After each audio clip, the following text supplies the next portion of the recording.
Hello everyone, this is Asajab and welcome back to another new video. So I hope you all are having a good time by the grace of Almighty. And yes, like as always, I'm also very fine. Today in this video I'm going to share with you about a very important lesson of English grammar, and that is comparison of adjectives. Actually আজকের ভিডিওতে আমরা comparison of adjectives সম্পর্কে details আলোচনা করব. So let's get started out of this topic.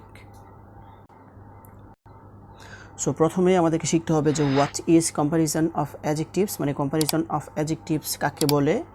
comparison of adjectives এর সংজ্ঞাটা হচ্ছে যে একটি অপরটির চেয়ে কতটুকু ভালো বা কতটুকু খারাপ এরকম বোঝাতে adjective এর মধ্যে যে তুলনা করা হয় তাকে বলা হয় comparison of adjectives.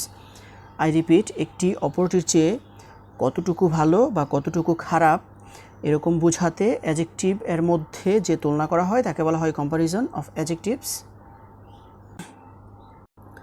তারপর comparison of adjectives হচ্ছে গিয়ে তিন প্রকার. নাম্বার 1 হচ্ছে গিয়ে পজিটিভ ডিগ্রি, নাম্বার 2 হচ্ছে গিয়ে কম্পারেটিভ ডিগ্রি, অ্যান্ড নাম্বার 3 হচ্ছে গিয়ে superlative degree. I repeat, comparison of adjectives হচ্ছে গিয়ে তিন প্রকার. নাম্বার 1 হচ্ছে গিয়ে পজিটিভ ডিগ্রি, নাম্বার 2 হচ্ছে গিয়ে কম্পারেটিভ ডিগ্রি, অ্যান্ড নাম্বার 3 হচ্ছে গিয়ে সুপারলেটিভ ডিগ্রি.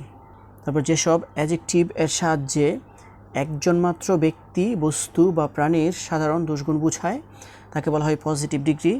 আই রিপিট, যেসব অ্যাডজেক্টিভ এর সাহায্যে একজন মাত্র ব্যক্তি, বস্তু বা প্রাণীর সাধারণ দোষগুণ বোঝায় তাকে বলা হয় পজিটিভ ডিগ্রি.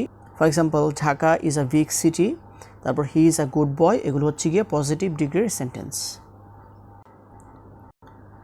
তারপর যেসব অ্যাডজেক্টিভ এর সাহায্যে দুইজন মাত্র ব্যক্তি, বস্তু বা প্রাণীর দোষগুণের মধ্যে তুলনা করা হয় তাকে বলা হয় কম্পারেটিভ ডিগ্রি. আই রিপিট, যেসব অ্যাডজেক্টিভ এর সাহায্যে দুইজন মাত্র ব্যক্তি, বস্তু বা প্রাণীর দোষগুণের মধ্যে তুলনা করা হয় তাকে বলা হয় comparative degree. For example, Dhaka is bigger than Chittagong, তারপর he is better than his brother, এগুলো হচ্ছে গিয়ে কম্পারেটিভ ডিগ্রির সেন্টেন্স. তারপর যেসব অ্যাডজেক্টিভ এর সাহায্যে দুইয়ের অধিক ব্যক্তি, বস্তু বা প্রাণীর দোষগুণের মধ্যে তুলনা করা হয় তাকে বলা হয় সুপারলেটিভ ডিগ্রি. আই রিপিট, যেসব অ্যাডজেক্টিভ এর সাহায্যে দুইয়ের অধিক ব্যক্তি, বস্তু বা প্রাণীর দোষগুণের মধ্যে তুলনা করা হয় তাকে বলা হয় সুপারলেটিভ ডিগ্রি.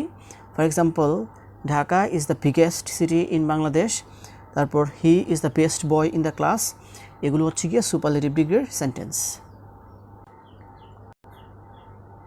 তারপর আমরা এখন রুলস অফ চেঞ্জিং ডিগ্রিজ নিয়ে আলোচনা করব.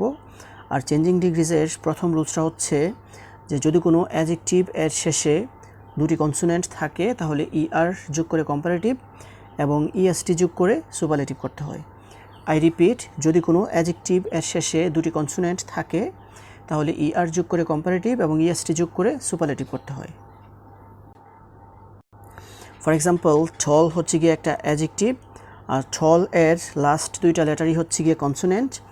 আর যদি কোনো অ্যাডজেক্টিভ এর শেষে দুটি কনসোনেন্ট থাকে তাহলে ইআর যোগ করে কম্পারেটিভ এবং ইএসটি যোগ করে সুপারলেটিভ করতে হয়. সেজন্য আমাদেরকে এটাকে কম্পারেটিভ করলে হবে গিয়ে টলার এবং সুপারলেটিভ করলে হবে গিয়ে টলেস্ট. তারপরের অ্যাডজেক্টিভটা হচ্ছে গিয়ে স্মল, আর স্মলের ক্ষেত্রেও লাস্ট দুইটা লেটার হচ্ছে গিয়ে কনসোনেন্ট, আর এক্ষেত্রেও আমাদেরকে ইআর যোগ করে কম্পারেটিভ